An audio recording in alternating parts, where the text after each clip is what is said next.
My Home Classes. If you haven't seen our previous videos, you may want to watch them before this one. And now, My Home Classes, for homeschoolers by homeschoolers, presents Ancient History, Part 4, Introduction to the Fertile Crescent. After the flood, civilization developed quickly in the Fertile Crescent.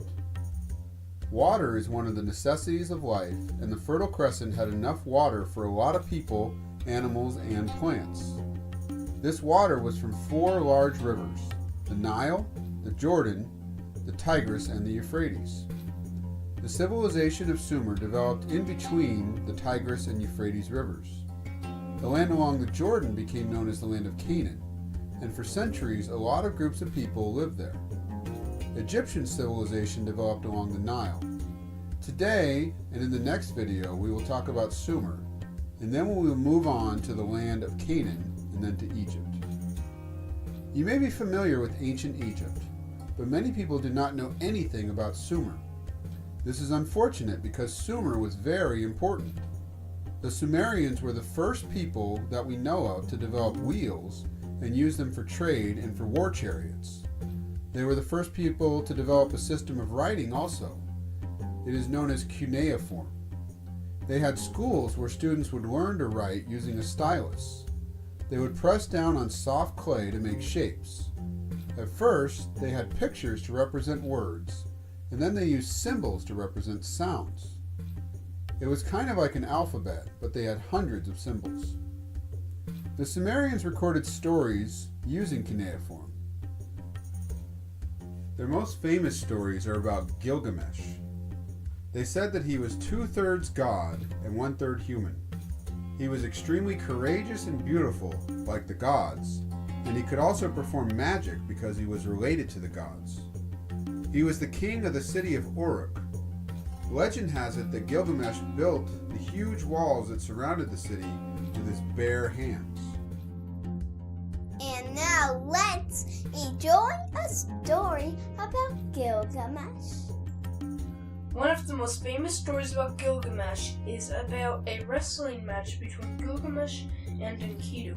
Enkidu was born to stop Gilgamesh from continuing to abuse his people. The goddess Araru created Enkidu by pinching off clay and throwing it into the wilderness.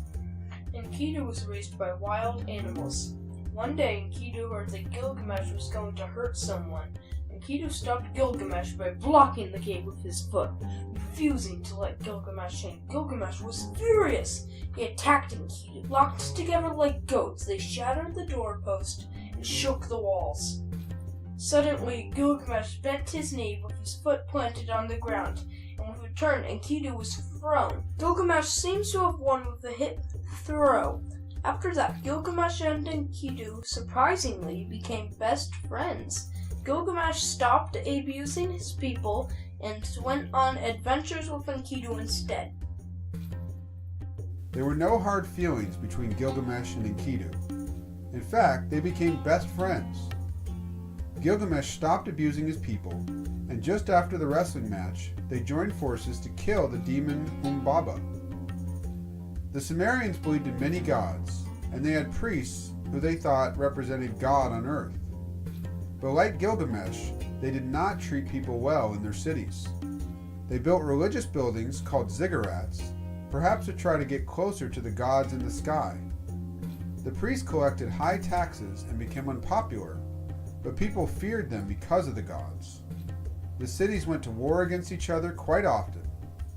In our next video, we will talk about a man who came and conquered Sumer and nearly all of Mesopotamia, putting an end to the rule of the priests.